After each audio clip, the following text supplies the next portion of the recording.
Welcome to CPR Chat. I'm Keith Lurie. The Impedance Threshold Device, or ITD, was born out of necessity.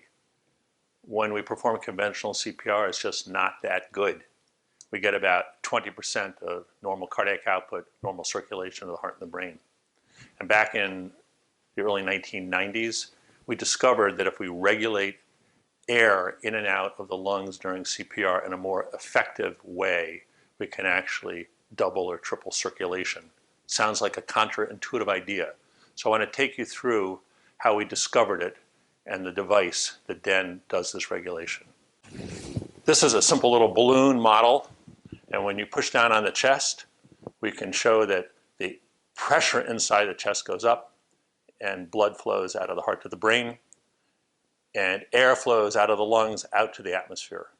And then just like regular conventional CPR, when you let go, there's a little vacuum that's created so air flows back into the lungs and a little bit of blood comes back into the heart. That's when the heart gets refilled. That's a really critical time, and it's not very effective or efficient during conventional CPR.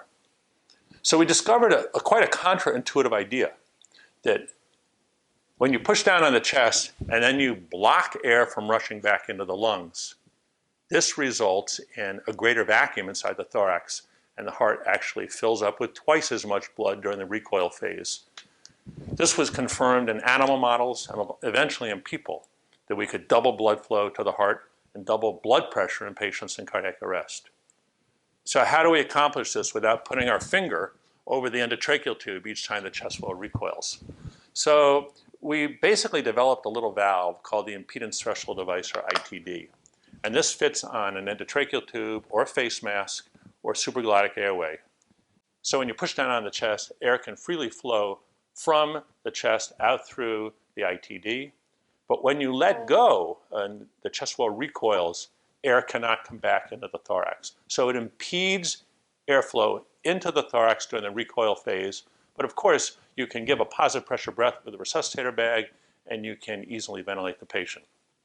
When the patient is resuscitated, you need to take this off because they want to be able to breathe without that resistance. So we tested this device in Milwaukee, Wisconsin. Ron Perillo and Tom Afterheide were the investigators.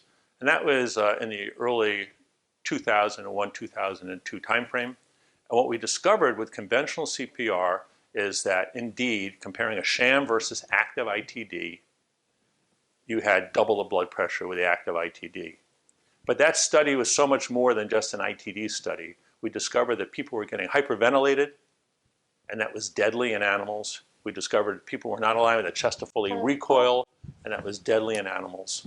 And so we developed a flashing light, the so-called blinky light on the ITD, to provide rescuer guidance, so you just ventilate 10 times per minute.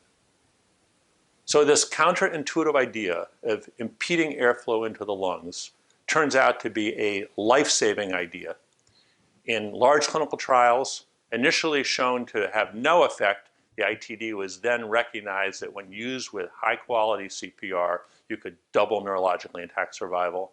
And in another large clinical trial with active compression decompression CPR, we realized that at the end of a year, the combination of active compression decompression CPR and the ITD resulted in a 50% increase in neurologically intact survival.